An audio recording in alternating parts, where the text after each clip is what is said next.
Hello and welcome to another month on the multiplayer server. We start out this month in the Nether because Fabio and I decided to collect some Ender Pearls from Enderman because we finally want to go to the end.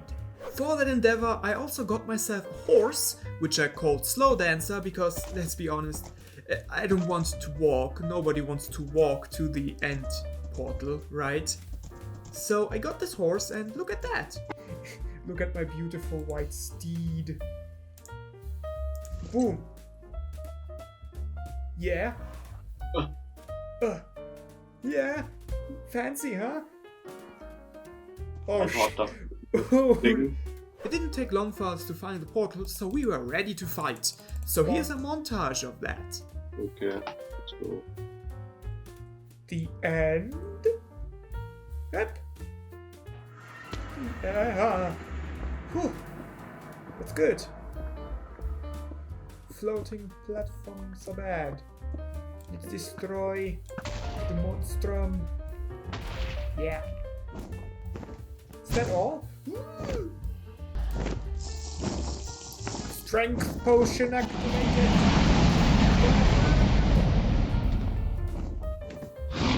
You're dead meat.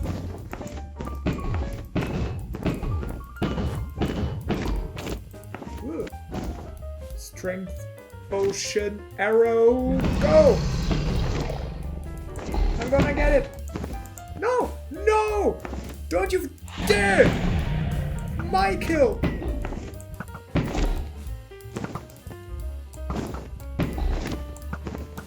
No! Yeah! Dang it!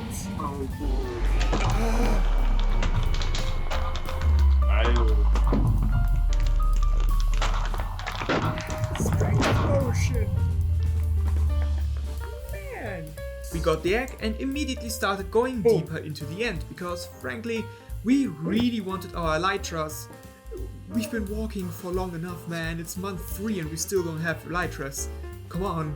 But it took quite a while for us to find any end cities, and there's probably nothing more anxiety-inducing than building bridges in the end. But after a while we finally got ourselves our elytras and we continued looting after getting them. So we managed to collect quite a lot of goodies. After coming back I immediately started building the next build for our little island. I felt like the villager breeder was in the way, so I got rid of it and replaced it with this new build so that we can finally put an end to all the villager stuff for now. And I think it turned out mighty fine.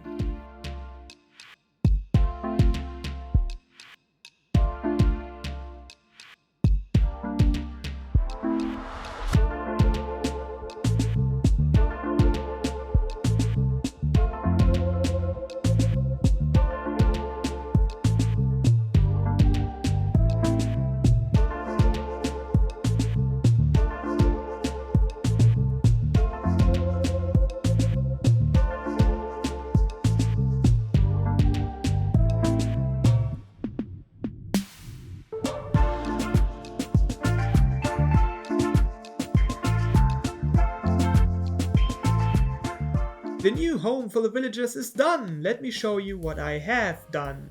So first of all, let's take a look at the outside of the build. There is a golem dying. Let's take a look at the outside of the build. I have decorated this area with a little bit of coarse dirt and these nice lightning rods with some lanterns on it. I think it looks mighty fine.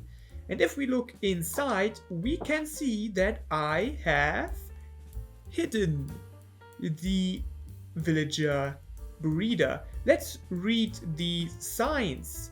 Welcome to villager vending. Pull the lever and receive your villager. And yeah, let's just do that. Let's just do that and see what happens. Takes a moment. There we go. There he is, my friend. A villager, and he's become a fisherman. But that doesn't matter. As long as you don't trade with him, he will not stay a fisherman. Now, how does that work? Well, let me take you down and explain it to you, because I am proud of myself. So, first of all, my redstone ingenuity. Okay, I didn't come up with it, but let me show you what I've done. So if you push the lever, this lever will connect to, will first of all take this block down, and that block will connect with the wall. And that gets detected by this observer, who then sends our redstone poles into this dispenser with our minecarts in here. And there are just more minecarts. So now, if we follow that line, the minecart will roll around here and then pick up one of these villagers that are down here, who get regularly replaced by new villagers from these two who are constantly breeding new villagers. Obviously, at some point food will, run out for them, and at some day, I guess, the villagers will run out as well. But if that happens, you just have to rebreed some of these villagers. But that's how that villager vending machine works. I am proud of it. I am very proud of it, to be honest, as this is actually really cool. Redstone is cool, I'm just not the best at it. So yeah, this is our new villager breeder and villager transportation system. If you want to transport the villagers, you just have to take away this block, open the gates, or remove the gate to be precise, and then get your villager out of here. That's how it works. Yeah, I'm really happy. I also really like how this thing looks. It has kind of like a sawmill kind of aesthetic. It has something industrial to it, but not too modern. So I like that. I like that a lot. I really like how that area looks from afar. If we take a look at it, something that we can now do thanks to our elytra. Yeah, it looks fine. I really like it. I like the roof, as it is like this double roof. I like how that looks.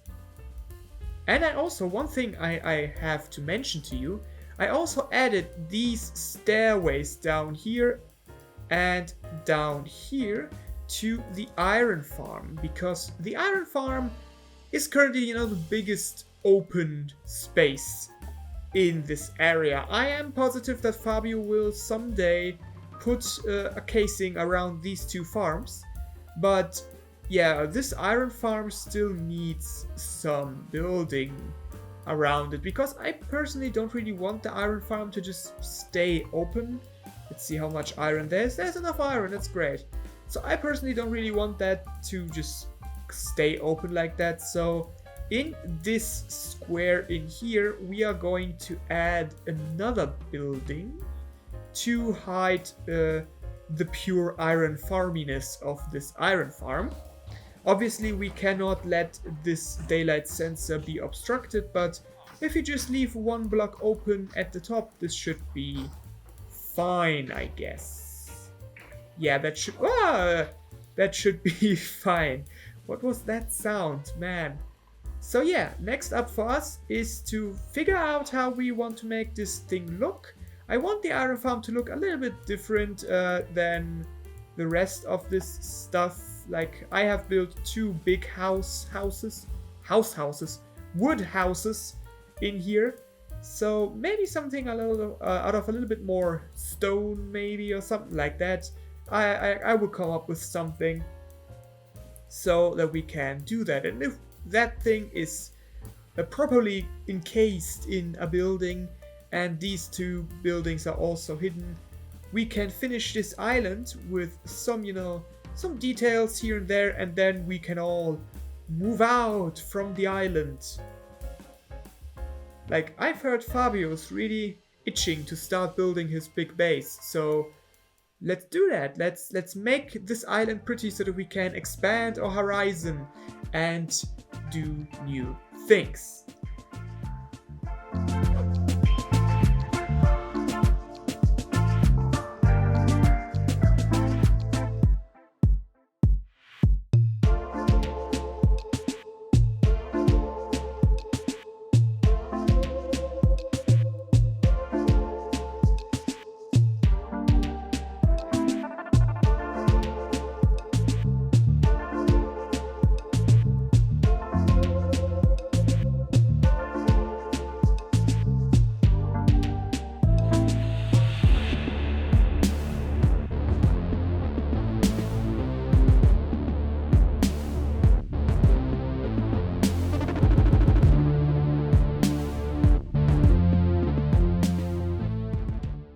my gear was fairly damaged after building these two things, so I decided that I wanna build an Enderman farm for XP, so that we don't have to worry about repairing our stuff with villager trading XP, cause that's just tedious and annoying. Enderman XP grinders just are so much more efficient and so much quicker.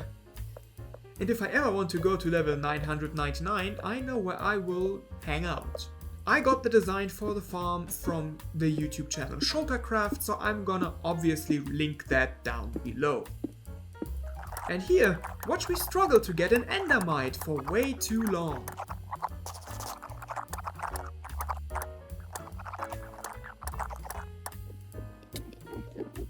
After a while I finally got my endermite, I called it a smite mite, and now, finally, the Enderman farm is operational.